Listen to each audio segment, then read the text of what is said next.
Hi, folks. Welcome to First Reading, the Old Testament lectionary podcast for friends of the Hebrew Bible everywhere. And we are joining you on this August 24th of 2024, the year of our Lord, for a party episode. I'm Dr. Rosie Canethel, assistant professor of Bible at Wake Forest University. Well, since we're introducing each other, he's Paul Asa at Yale University. And she is Rachel, Reverend Dr. Rachel Wren, professor of Bible at Capital University. And then there's this guy. That leaves me, Then there's him.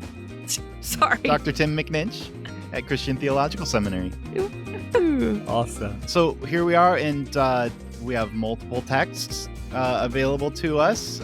One of them is from the first reading, that is from 1 Kings chapter 8, and we have, what is this? In parentheses, we have verse 1, verse 6, verses 10 and 11, and then also verses 22 to 30 and 41 to 43. It's epic. It's an epic chop job. Thank you, lectionary folks.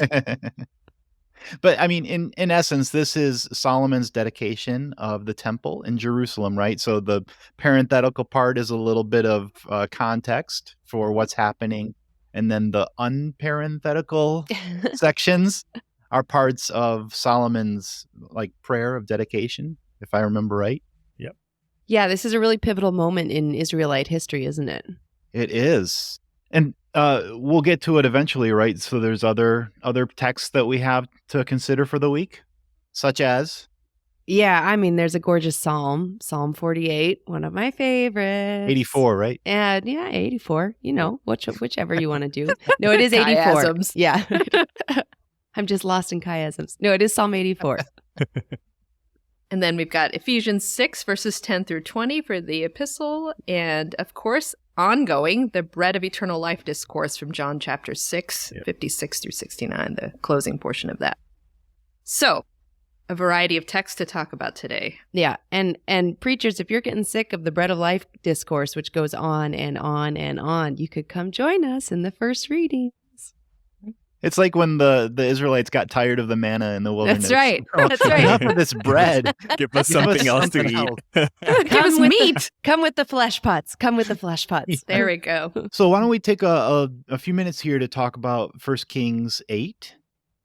And, Paul, I think you said that you've thought about this a bit in its context. Tell us a little bit about what's happening here and some of your thoughts on it. Yeah, so definitely canonically, this is the period of the monarch. David is no more on the scene. Solomon is in charge. David could not build the temple, as we all know.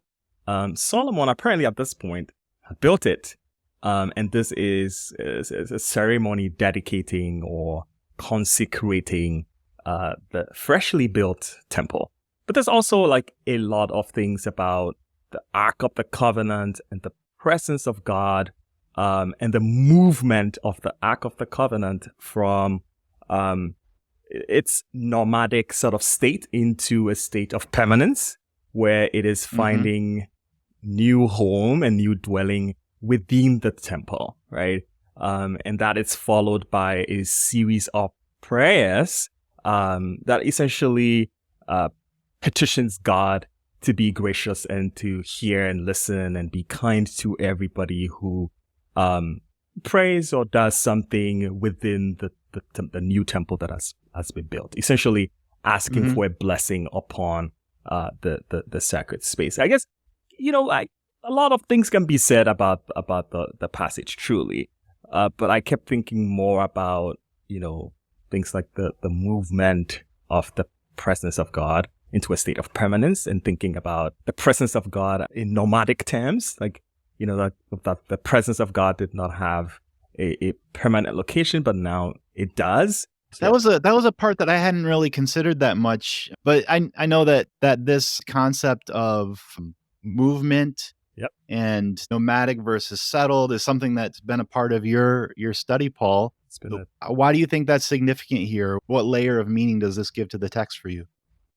I mean, there's a lot of discussion also towards the end about exilic conditions, and foreigners finding a home in the temple, especially like foreign converts or foreign inquirers who are impressed or struck by the works of God or the name of God, and they coming into the temple to seek the face of God and the blessing that they should acquire from there. There's a lot of resonance with other movements in the Bible, and especially experiences of exiles and travelers and people who journey from one place to the other in search of something. And I think that thinking of God's presence as journeying to look for a permanent sort of place, whether permanence is good or not, like, it sort of has a way of giving solace to people who are in a condition like that God too experienced a condition that I would consider and think of as exilic or like a sojourner, There's a section there starting in verse 46 or so that talks about the people being in exile and praying towards this place. Exactly. And, I've sort of wondered, like, if they're in exile and the temple's destroyed and all of that, like, what difference does any of this make? Yeah. But it seems like there is a kind of like intentional nostalgia in a way about the holiness of this site. Yeah. And that even in a state of exile for the people, that they can turn their attention towards this space, this place, and that there's like spiritual effectiveness in even that dislocated scenario. Does that resonate with you all? I think for me, the thing that struck me is that this is not just about the exilic people, but about the diaspora. Right. So there's a recognition here that it speaks both to the period of the exile and then also way beyond, in that there's an orientation of the people toward a place, and that by that they are connected. So, you see this in Daniel too, this sort of praying toward Jerusalem.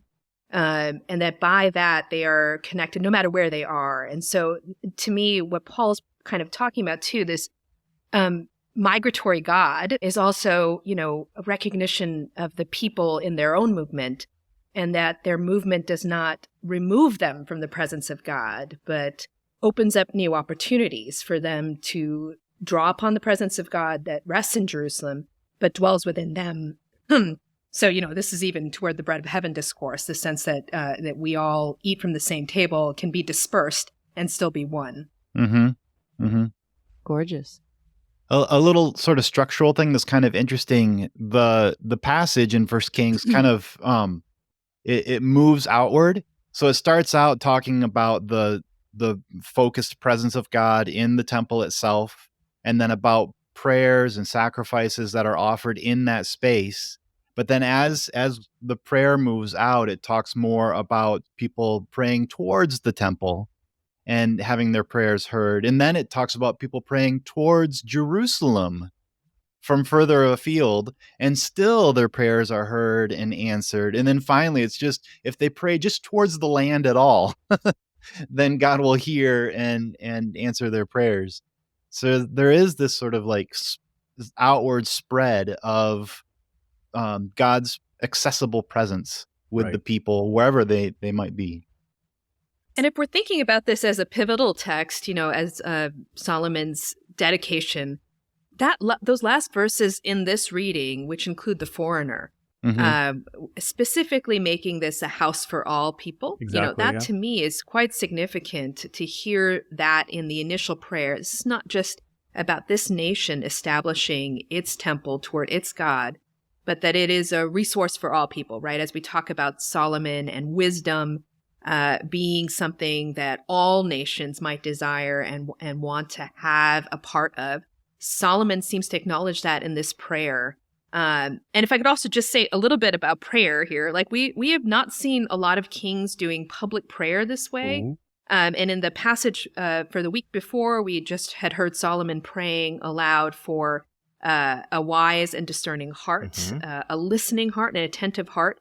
And so as we look at this passage in 1 Kings chapter 8, that seems to be another kind of walking forward of this image of Solomon in this public prayer that also feels very personal. He has a relationship with this God And so as we think as congregations about what prayer looks like and feels like, this is a model in some ways of the ideal king being able to speak from a personal relationship with God, but on behalf of the people. So they also are included in this prayer. That's and we right. see this carried forward in the way that Mhm. Ezra prays aloud too. So, you know, this image of the king praying on behalf of the people in a sacred space. It's kind of a priestly role, right? Yeah, I was I gonna think that's a say. wonderful thing to point out. Like as pastors are standing before the people, you are also, you know, kind of walking forward a model that's been set here in the Old Testament as you pray for your Mm. people.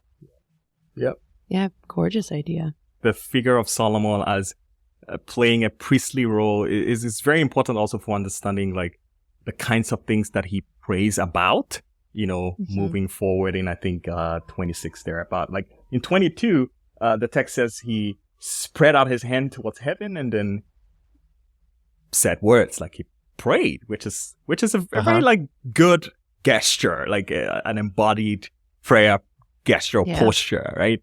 And then he begins Yeah. to pray for all these kinds of things, like, you know, that people's prayers will be answered, that people receive forgiveness, that, you know, in times of famine, God will send rain, and the foreigner will find home, like all these really interesting and powerful things and words that a king would say over a sacred space as the temple of God.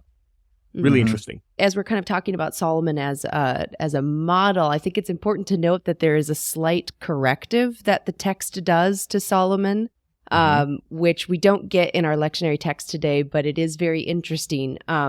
It's based around the Hebrew word kadosh, you know, to be holy, and in the Hifil it's to make holy, which, you know, in bad English is to holify, and in good English is to consecrate. So, you know, this is what's going on in this text is that a holy space is being consecrated. Holified. And it's being holified, that's right. And we have rituals to do that today too. Sometimes the place is considered holy prior to the ritual. Sometimes it's the ritual itself that actually creates the sacredness of the Yeah. space.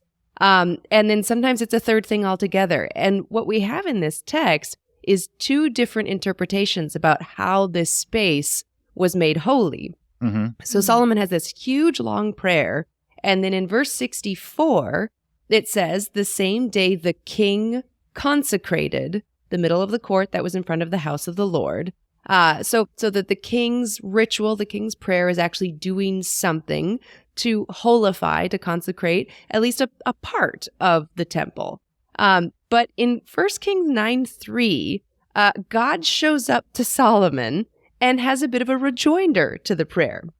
So in this text, it says, the Lord said to him, I have heard your prayer and your plea, which you made before me.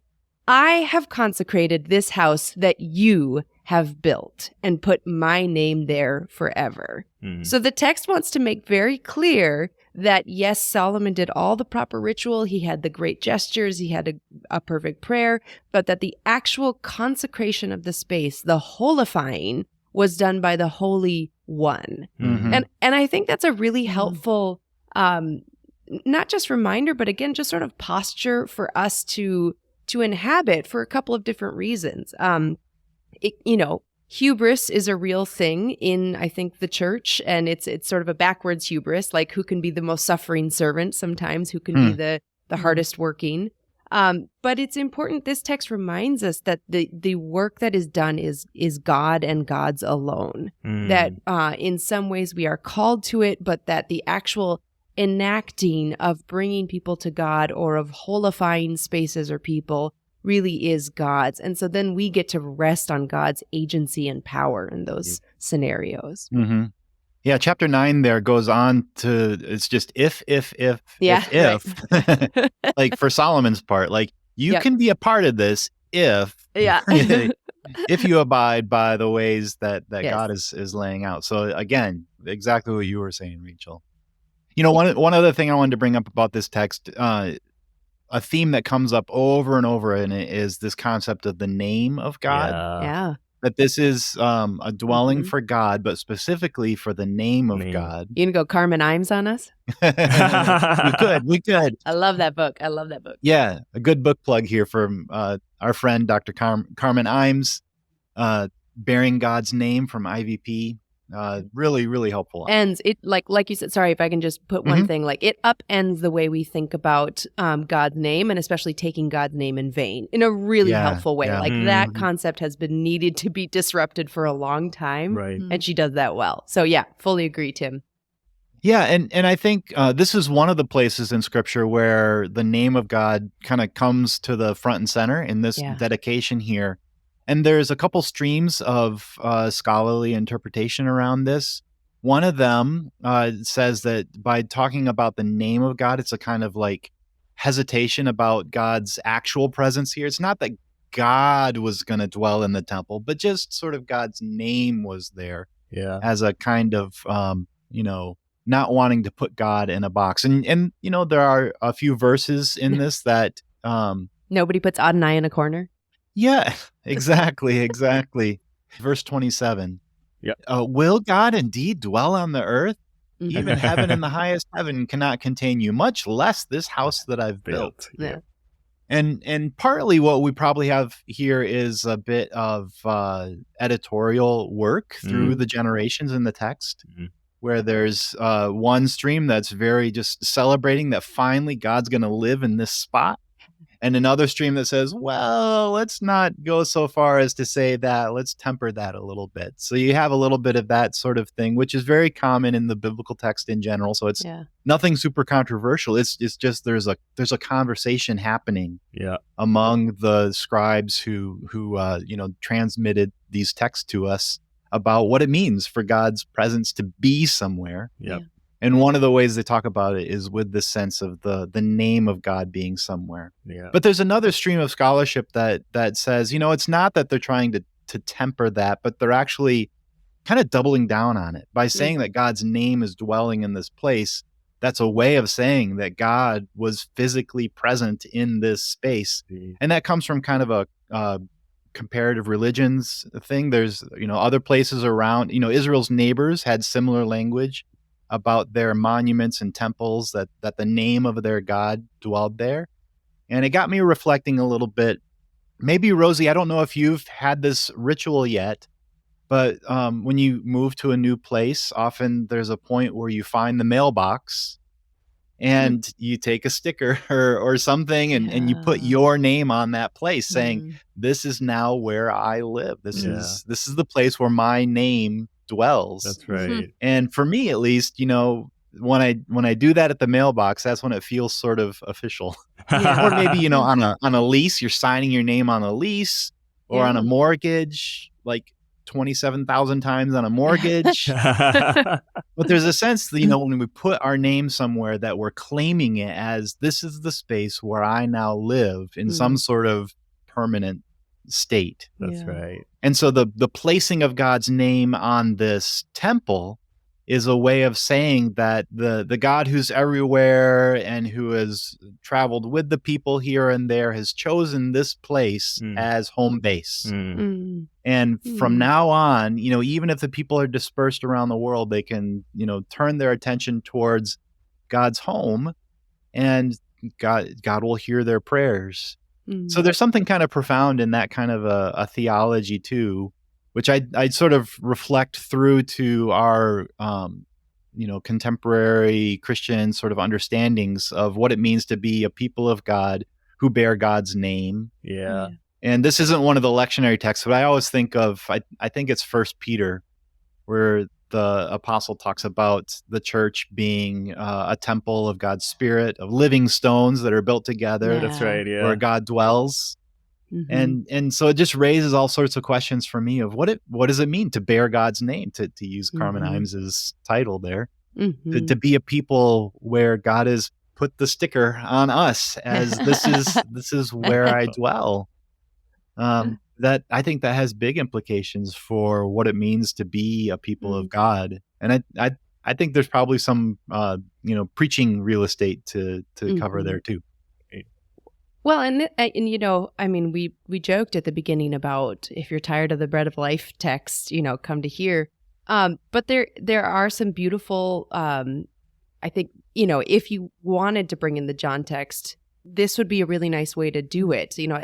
Again, over and over again, these Hebrew Bible texts were picked to highlight something about the gospel text. So when you spend the time dwelling in them as we have, what does it mean to be a living stone? Well, it means that you eat the living body and blood of Christ, and that's what allows that, act allows you to continue to persist as a living stone of the temple. So I think there's some fun ways to bring in that gospel text at this point if you wanted to.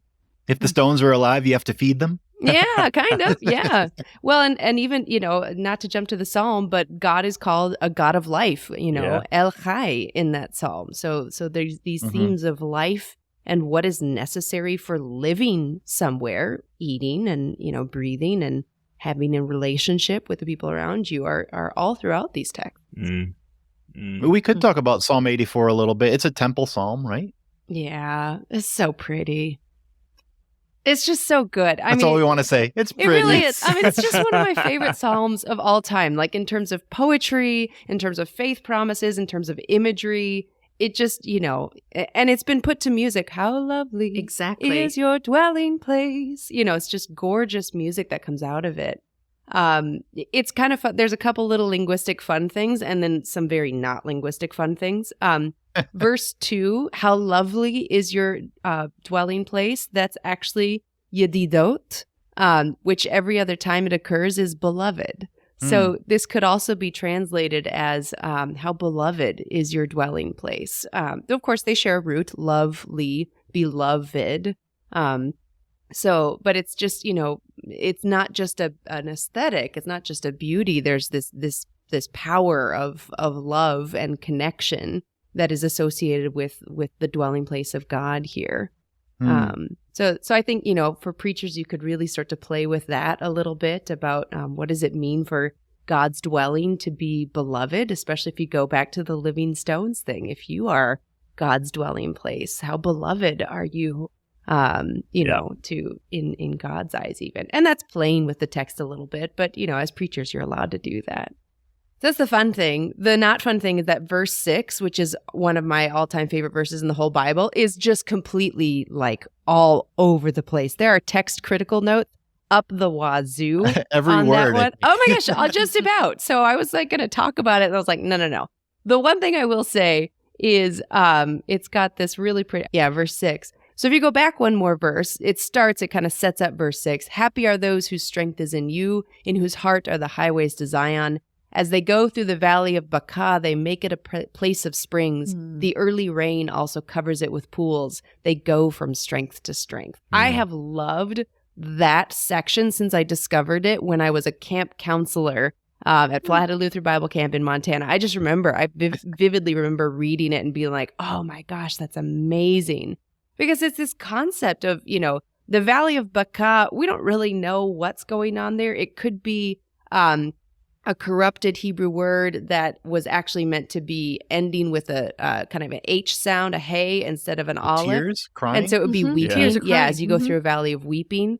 But it can also be kind of there's a couple other places that sort of talk about it as more like a deserty place. But either way, if it's a valley of weeping, resonating with Psalm 23, or if it's a desert place, it makes sense here. As you go through this valley of pain and suffering, it becomes a valley of abundance. And then I just love this idea in the next verse. I mean, I'm tipping all the way into preaching right now, but in verse 7, they go from strength to strength. It's not this idea that life is always perfect. It's that every time you take a step, that step is supported. Yep. That step is, on firm foundation.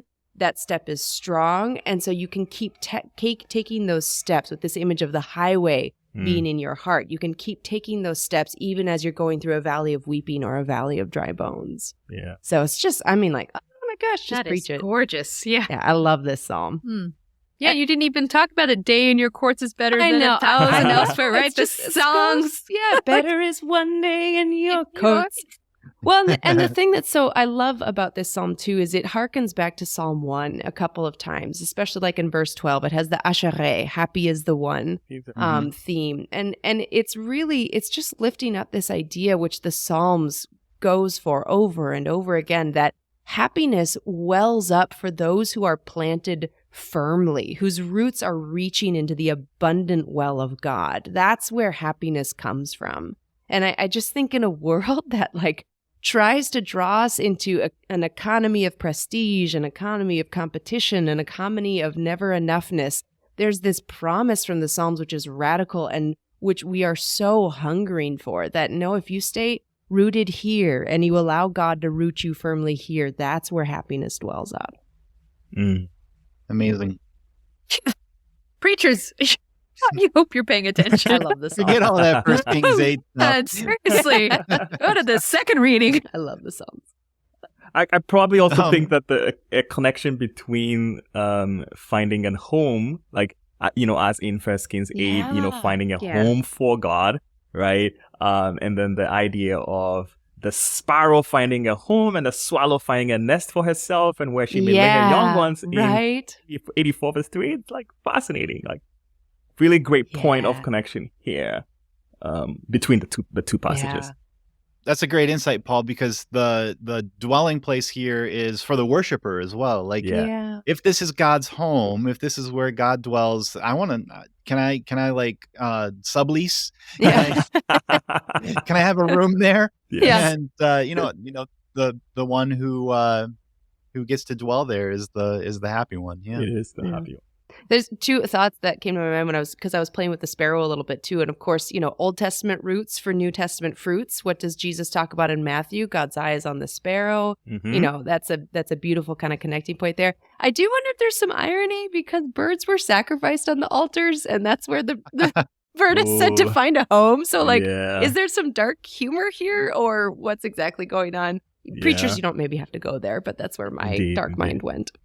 Well, friends, we've had some really great conversation here. Did any of you have any kinds of preaching pitfalls that you'd want to bring up with these texts, either the 1 Kings 8 or the Psalm 84, or any particular ways that, besides what we've already said about getting into a sermon? There's this sort of probably more in my tradition than other traditions, but there's this rhetoric of like referencing Solomon building a temple and consecrating this gigantic temple and referencing that as a way of, let us also like build God a temple. And within my, Ghanaian context, like this passage has been referenced to support political conversations about building a national cathedral. And it's a very controversial conversation because it's like, where are the resources coming from and whose taxes is going to be used to build the temple. And all that political leaders keep saying is, look at the passage. Like, the passage says we should build something for God and let's build something for God in honor of God's name. And, to a good extent, like abused the actual relevance of the passage in making a political point, right, in front of people. So perhaps just like a caution for people to really pay attention to what they mean when they say, here's something in the text, let's also go and do it. Right? Let's do some. Let's replicate what we see in the text. Yeah. I'm glad you bring out the controversy there because even though this 1 Kings 8 is a kind of lofty celebratory passage, there is controversy embedded in here, and it's worth attending to that. In sort of my circles with this, it's usually the opposite of that I hear. It's not that we should build something physical for God. It's the God can't dwell in any temple, stupid Israelites. Why would they have ever thought that? God is everywhere, and there's a kind of like sneaky kind of supersessionism that comes into that interpretation of the Old Testament Israelites thought that they could put God in a building. But, God really is everywhere. Yeah. And here's a little hint of that in this prayer, which couldn't they have, paid more attention to that and skipped the whole temple thing and all of that. So I guess what I would say as a kind of pitfall is that you don't want to flatten out this text to just say one thing about what the temple means or meant and one thing about how God dwells in the world. That because this has been redacted over the generations and this text with multiple different perspectives all embedded in it at the same time, that's what we have. That's what's come to Yeah. us. And so as we see, one part of the text saying, oh, this is so great that God's name is dwelling here. And another part that says, but God can't dwell in a temple. And another place that says, oh, if you just come to this place and offer prayers, then God will hear you. And another one that says, well, you don't have to be here. You can be in some other place and just look towards this area and God will hear your prayers. It's not that one of those is the, authoritative right answer and the other is wrong. Yeah. It's that what we have is a conversation, a negotiation, Yeah. an exploration of what this means. Yeah. Exactly. And I always take that, if I'm preaching on a text like that, as an invitation to that kind of exploration ourselves. What does it mean? What is God's name about among us? Yeah. How do we negotiate? What does it mean for God to dwell among us as a people and in our worship? And what does it mean for us to have this space where we gather to worship when some of our folks are, online viewing it through Facebook? What does that have? What does this text have to say about distance worshiping? Yeah. There's that sort of conversation that all comes up, and this opens up a conversation rather than closing it down, I think. Yeah, and that's a wonderful connection to the gospel of the Eucharist, too. I mean, each of our denominations hold this in different ways, Mm-hmm. and yet there's we're all connected by it, by this kind of essential act of worship together, but we all would probably have different descriptions for what's happening. So, I mean, it's just helpful to understand this is the richness of our traditions and the various voices that we continue to kind of figure out together. That's the dialogue of faith. Yeah. Yeah, that's a great point, Rosie. I've been spending a lot of time recently thinking about Presbyterian polity and theology and all of that. And I discovered along the way that the PCUSA, which I belong to, and the ELCA, which Rachel belongs to, we have sort of an agreement, a shared understanding of that when we share the Lord's Supper, the Eucharist, that counts for everybody. Even though we actually have somewhat different theological understandings, as denominations about what actually is happening in that meal. And yet we both acknowledge that this is something that actually brings us together, even with our different understandings. It brings us together and unites us as people who belong to Christ. It's kind of a neat holding together of the tension. Which is really what a good feast does, brings people together. Yeah, over conversation and agreement and disagreement. Even when the weirdos like Rachel are there. That's right. Everybody's talking about the psalm. Yeah. She's just got one thing to talk about. So if you sit next to her, it's a real boring conversation. This has been such a great conversation. I'm glad. It's so nice to see your faces after a summer where we've been doing some things on our own. It's nice to be back together for this party. Yeah. And I had some thoughts coming in, but I learned so much from talking to you all. I know. Mm-hmm. Every time. Yeah. It's such a rich conversation. Speaking about feasts and dialogue. Yeah. This is pretty. And bread, which is nice. Right. Eating together, reading together. Yeah. Well, preachers, we hope you got some good tidbits, nuggets, morsels, if we're continuing with the bread theme, out of this. Crumbs. If nothing else, at least crumbs. A dry bread crust of a sermon. Oh, gosh.